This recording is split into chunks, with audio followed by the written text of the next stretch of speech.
Merhaba hanımlar, kanalıma tekrar hoş geldiniz. Bir önceki videoda bebeğimizin bacaklarını ve kollarını ördük. Bu videoda da bacaklarını birleştirip gövdeyi öreceğiz. Bir öncekinde bacağımızın birini örüp ipini koparmıştık. Aynısından bir tane daha örüp ipini koparmayıp devam ediyoruz. Şimdi bacakları birleştireceğiz. 5 tane zincir çekiyoruz. 1, 2, 3, 4, 5. Şimdi bu bacağımızın yaptığımız son sık iğnenin olduğu yere batıyoruz. Yani aynı ilmeğin içine batıyoruz. Ve ilmek kaydırma yapıyoruz. Şimdi 20 tane sık iğne yapıyoruz.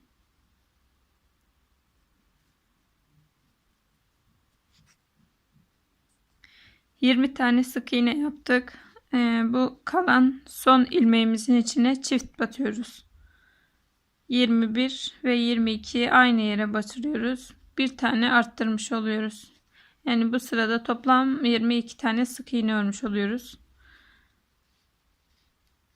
Şimdi bu araya yaptığımız zincire 5 tane sık iğne yapıyoruz.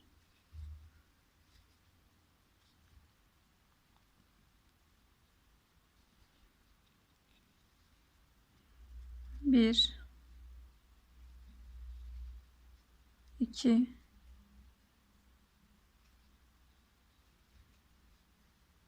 üç,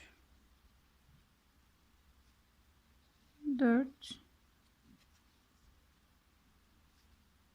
5. Arada yapmış olduğumuz zincire 5 tane sık iğne ördük.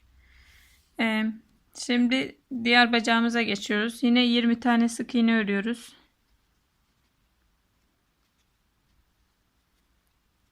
2, 3, 4, 5, 20 sık iğnemizi ördük. Şimdi burada kalan son sık iğnemize yine çift batıyoruz.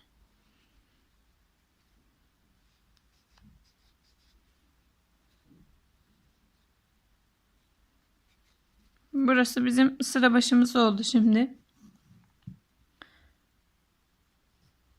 Yine ipimizi koyalım. Sıramız belli olsun.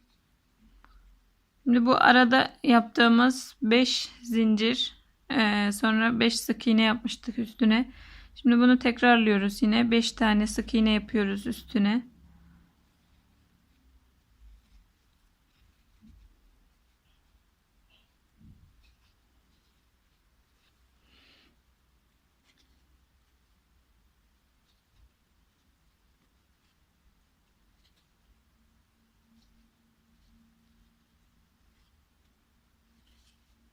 Dört ve sonuncu sık iğne. 5 tane sık iğnemizi yaptık buraya. Şimdi bundan sonra 11 tane tek yapıyoruz. Yani diğer bacağımıza geçtik. 11 tane tek sık iğne örüyoruz.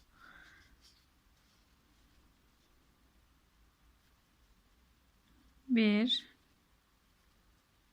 iki, üç, dört, beş, altı, 7, 8, 9, 10 ve 11. 11 tane tek ördük. Bir tane arttırma yapıyoruz.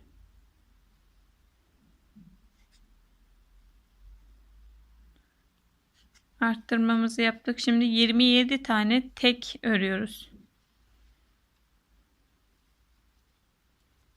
1, 2, 27 tane tek ördük.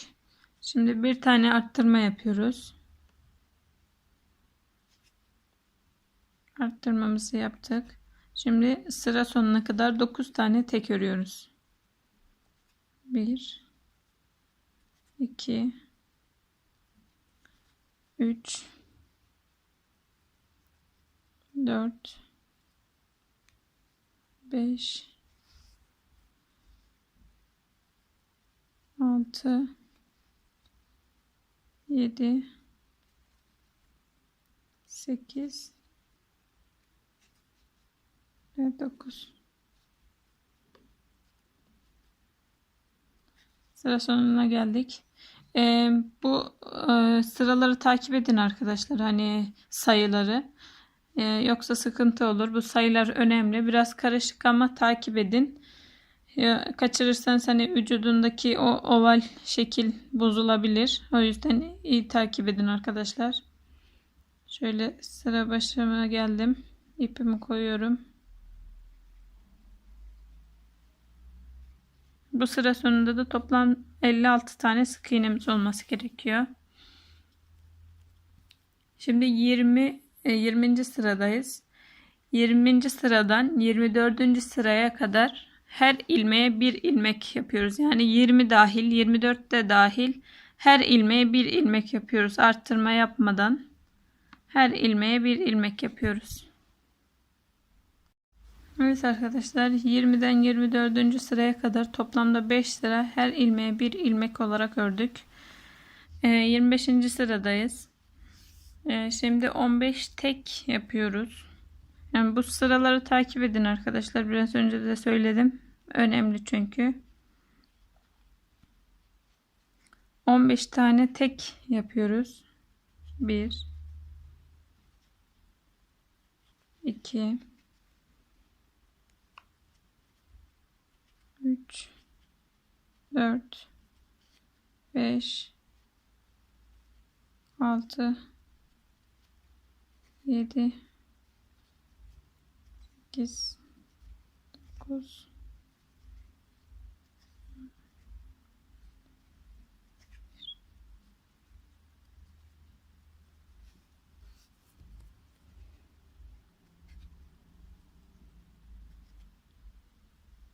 15 tane tek ördüm. Şimdi azaltmalara başlıyoruz. Bir tane azaltıyorum.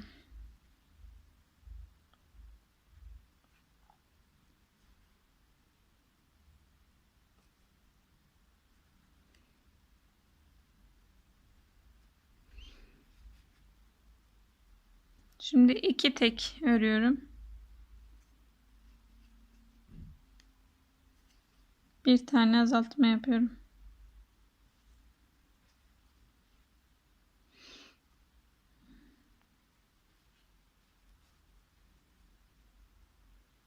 Bir tane azaltmamı yaptım. Şimdi 22 tane tek örüyorum. Yani bu sırada değişik yerlerde azaltma ya da artırma işlemi önemli. O yüzden sıraları iyi takip edin arkadaşlar. 22 tane tek yapıyorum. 22 tane tek ördüm. Bir tane azaltma yapıyorum.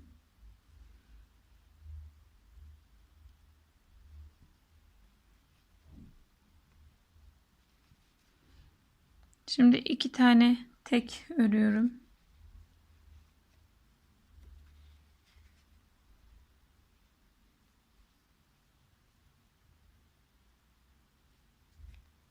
İki tane tek ördüm. Bir tane azaltma yapıyorum yine.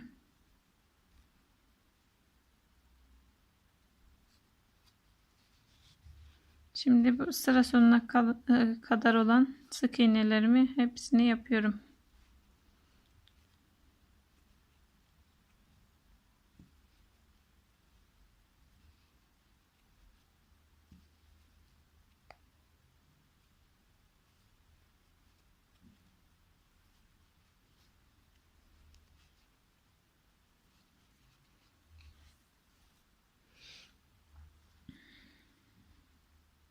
Sıra sonuna geldim arkadaşlar. Sıra sonuna kadar 7 tane daha tek ördüm ve sıra sonuna kadar geldim. Bu sırada da 52 tane sık iğnemiz oldu. Şimdi 26. sıraya geçtik. 26 ve 27. sıralarda 2 sıra her ilmeğe bir ilmek olarak 52 tane sık iğnemizi yapıyoruz. 26 ve 27. sıralarda her ilmeğe bir ilmek olarak örüyoruz. 26 ve 27. sıralarda da her ilmeğe bir ilmek olarak ördüm. 28. sıraya geldim. 28. sırada da 14 tek yapıyorum. İpimi koyayım şöyle önce. 14 tane tek yapıyorum. 1 2 3 4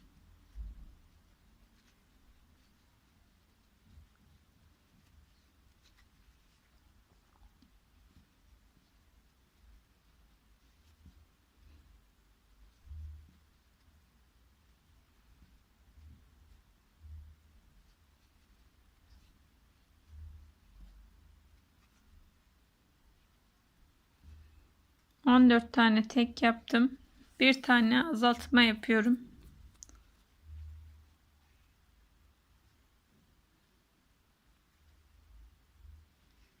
İki tek yapıyorum.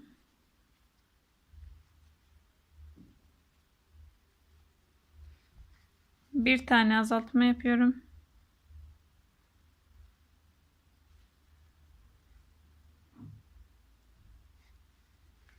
Şimdi 20 tane tek yapıyorum.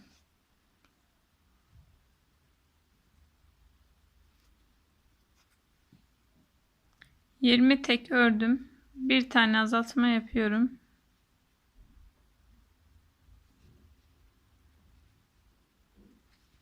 Şimdi tekrar iki tek örüyorum. Bir tane azaltma yapıyorum.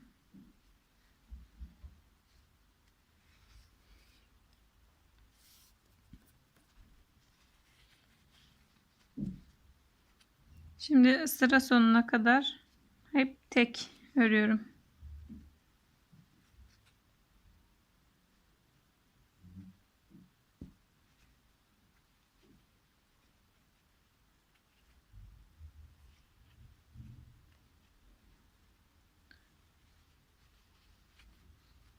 Bu sıra sonunda da 48 tane sık iğnemiz oluyor arkadaşlar. Şimdi 29. sıradayız. 29 ve 30. sıralarda da her ilmeğe bir ilmek olarak yapıyoruz. Yani azaltma yapmadan her ilmeğe bir ilmek yapıyoruz. 2 sıra boyunca 29 ve 30. sıralarda. 29. ve 30. sıralarda her ilmeğe bir ilmek olarak ördüm. 31. sıradayım. Şimdi 13 tek yapıyorum. Şöyle ipimi koyayım.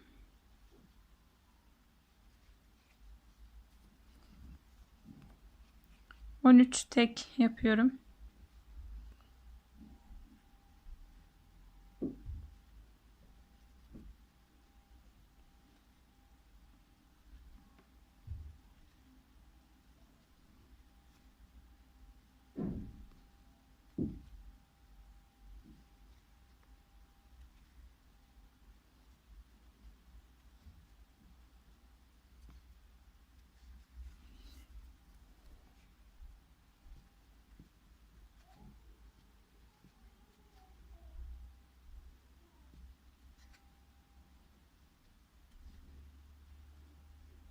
On üç tek ördüm. Bir azaltma yapıyorum.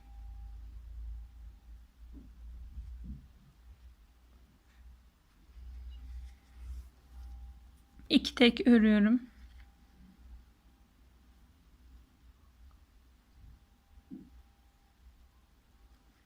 Bir azaltma yapıyorum tekrar.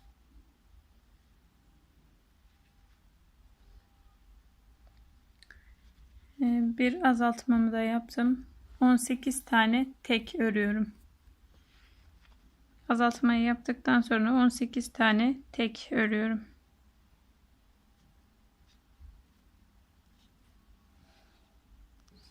On sekiz tek ördüm. Bir azaltma yapıyorum.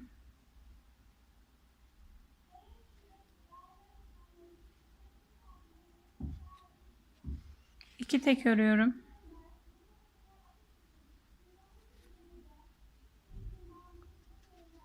Bir azaltma yapıyorum.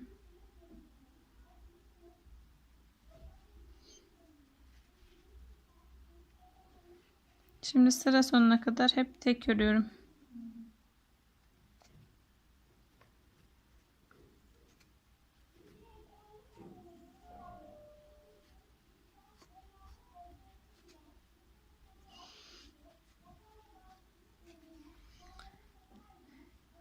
Şimdi 32. sıraya geldik.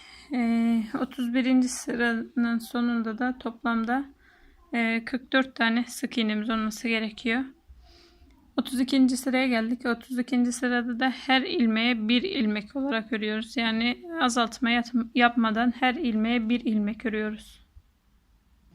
32. sıramı da her ilmeğe bir ilmek olarak ördüm. 33. sıraya geldim. 33. sırada da 12 tek yapıyorum. Birinciyi yaptım. 2 3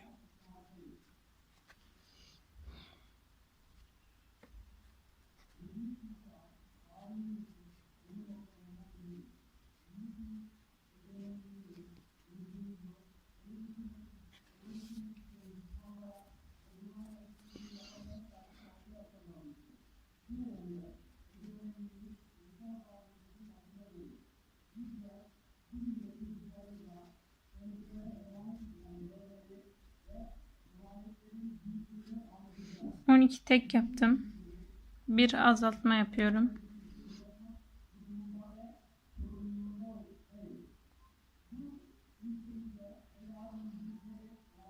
Bir azaltmamı yaptım. Şimdi 2 tek yapıyorum.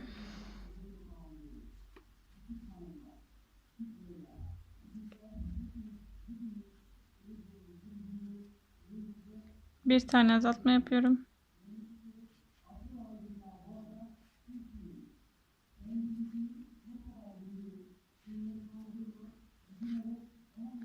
Şimdi 16 tane tek yapıyorum.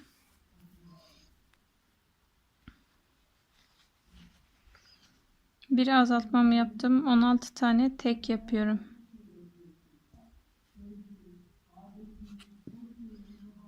On altı tek ördüm. Şimdi bir azaltma yapıyorum.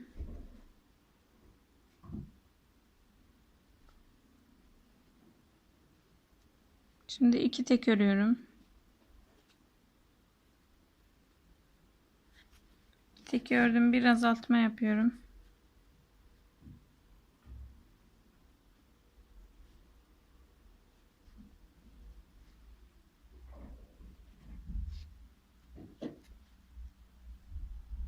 Bir azaltmamı yaptım. Şimdi sıra sonuna kadar tek örüyorum. Yani 4 tane sık iğnem kalması gerekiyor. 3 ve 4 sıra sonuna kadar 4 tane sık iğneyi tek ördüm. Şimdi 34. sıraya geldik arkadaşlar. Bu 33. sıra sonunda da 40 tane sık iğnemiz kalması gerekiyor. 34. sıraya geldik. 34. sırada da yine her ilmeğe bir ilmek olarak örüyoruz. 34. sıramızı da bitirdik. 35. sıramıza geldik. Şöyle sıramızı belirleyelim. 35. sıramızda da 11 tek yapıyoruz.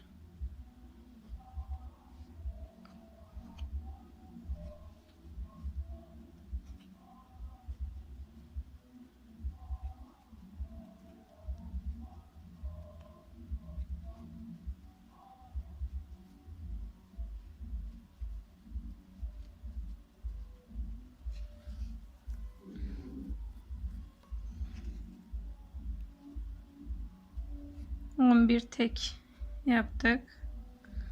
Bir azaltma yapıyoruz.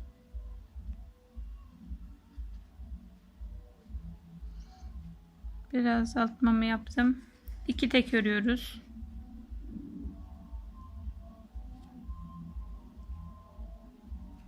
Yine bir azaltma.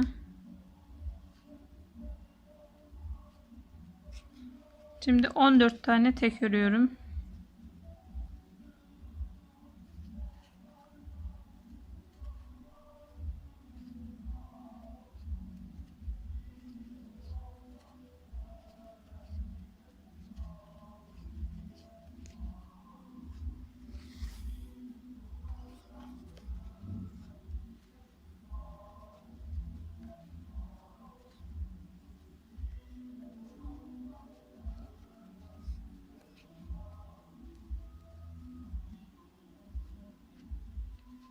12, 13, 14 tane tek ördüm. Bir azaltma yapıyorum yine.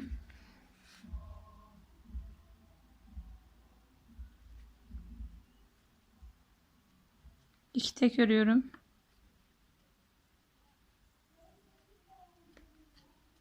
Bir azaltma yapıyorum.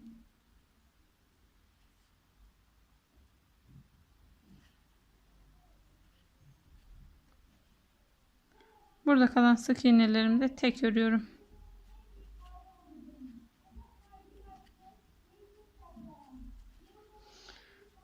Şimdi arkadaşlar 36. sıramıza geldik. 36. sıramızda da yine her ilmeğe bir ilmek olarak örüyoruz. Azaltma yapmadan her ilmeğe bir ilmek örüyoruz. 36. sıramız da bitti. 37. sıramıza geldik. Şimdi 10 tane tek örüyoruz. Birinciyi ördüm ben. 2, 3, 4, 5, 6, 7, 8, 9, 10 tek ördüm. Bir tane azaltma yapıyorum.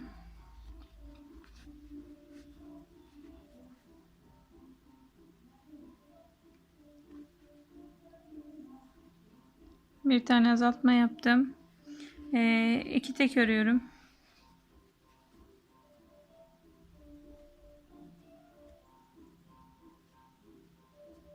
İki tek ördüm. Bir tane azaltma yapıyorum yine.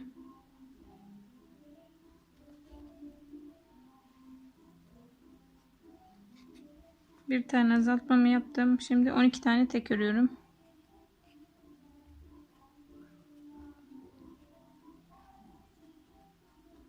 2, 3, 4, 5, 6, 7, 8, 9,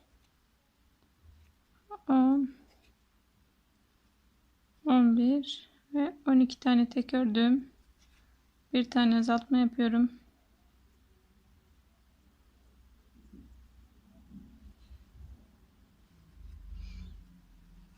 Bir tane azaltmamı yaptım. 2 tek örüyorum.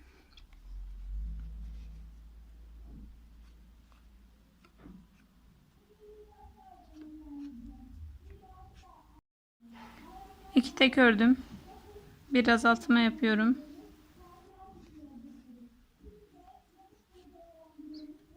Ve son kalan ilmeklerimi örüyorum.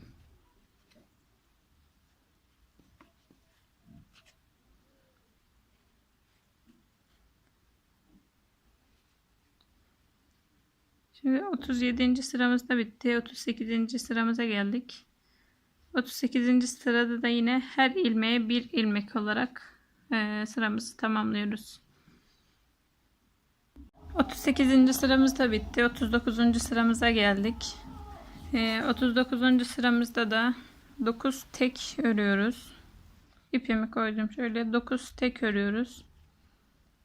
1, 2, 3, 4, 5, 6, 7, 8, evet, 9 tek ördüm. Bir azaltma yapıyorum.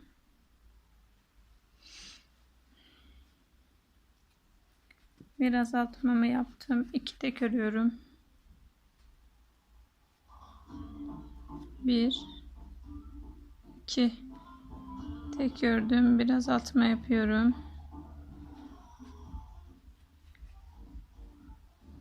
Bir azaltmamı yaptım.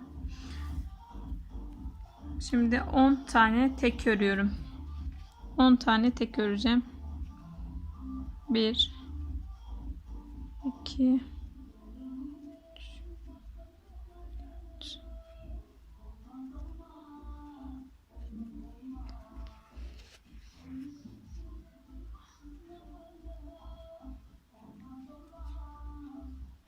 9 ve 10.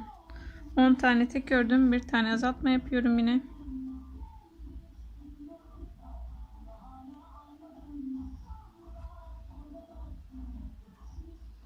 Bir azaltmamı yaptım. 2 tane tek örüyorum.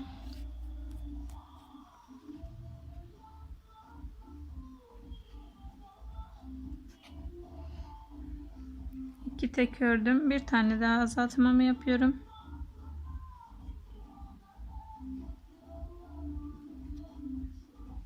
Ve son sık iğneme de batıyorum. Sıramı bitiriyorum. 39. sırayı ördük. 40. sıraya geldik. 40. sırada da her ilmeğe bir ilmek olarak örüyoruz arkadaşlar. Bu sıranın sonunda da 28 tane sık iğnemiz kalması gerekiyor. 40. sırada da 28 sık iğneyi tekrarlıyoruz. Her ilmeğe bir ilmek batıyoruz ve içini dolduralım arkadaşlar. 40. sıramızda tamamladık arkadaşlar. İçini ve bacaklarını doldurdum ben böyle biraz. 41. sıramıza geçiyoruz şimdi. İpimizi koyalım yine. 41. sıramızda da 8 tek örüyoruz.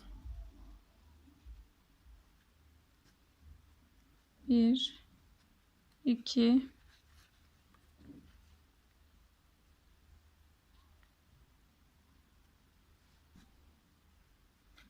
3 4 5 6 7 8 tek örüyoruz. Bir tane azaltma yapıyoruz.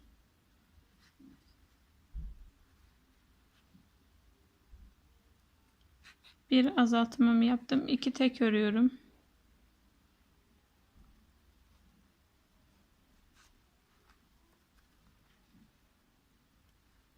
Tek ördüm. Bir azaltma yapıyorum yine. 8 tek örüyorum tekrar.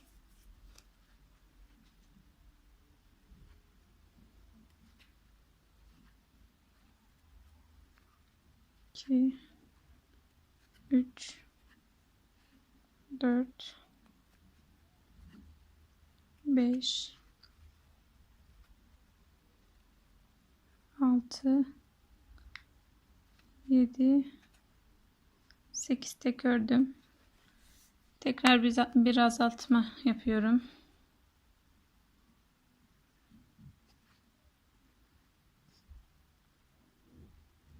Bir azaltmamı yaptım. 2 tek örüyorum.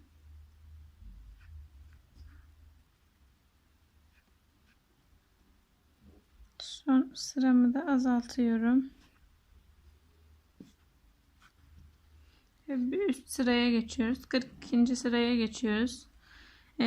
42. sırada da kollarını da takacağız arkadaşlar. Örerken birlikte. 42. sıradayız arkadaşlar. 7 tek örüyorum.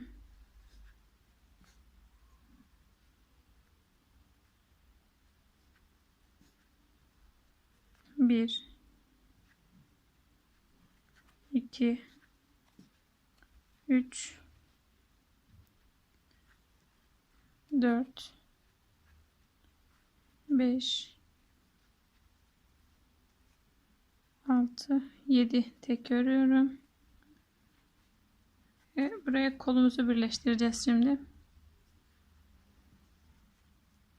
Kolumuzu da şöyle şu şekilde bitiş noktamız sıramızın sonuna gelecek şekilde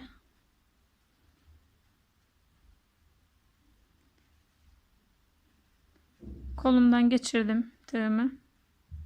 Bir sonraki ilmekten de geçiriyorum. İkisinin içinden alıp sık iğne yapıyorum. Şimdi böyle 5 tane sık iğne öreceğiz. Kolla birlikte ilkini ördüm.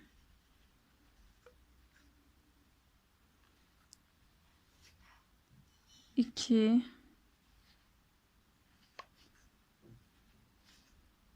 üç, dördüncü sık iğnem,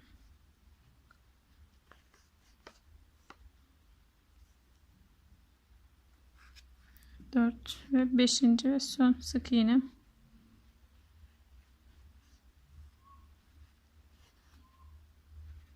Bu şekilde kolu birleştirmiş olduk arkadaşlar. Şimdi 7 tek örüyoruz tekrar. 1 2 3 4 5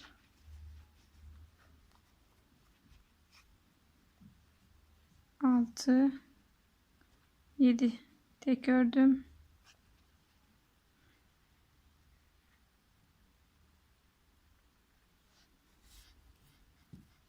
Şimdi kolumuzu birleştiriyoruz.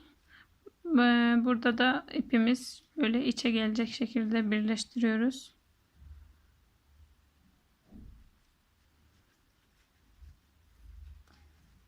Kolundan geçirdim.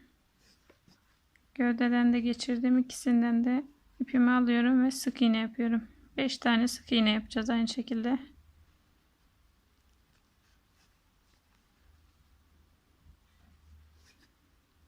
İki,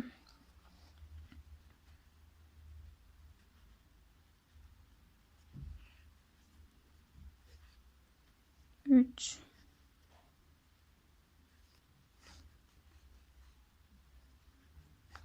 4, 5.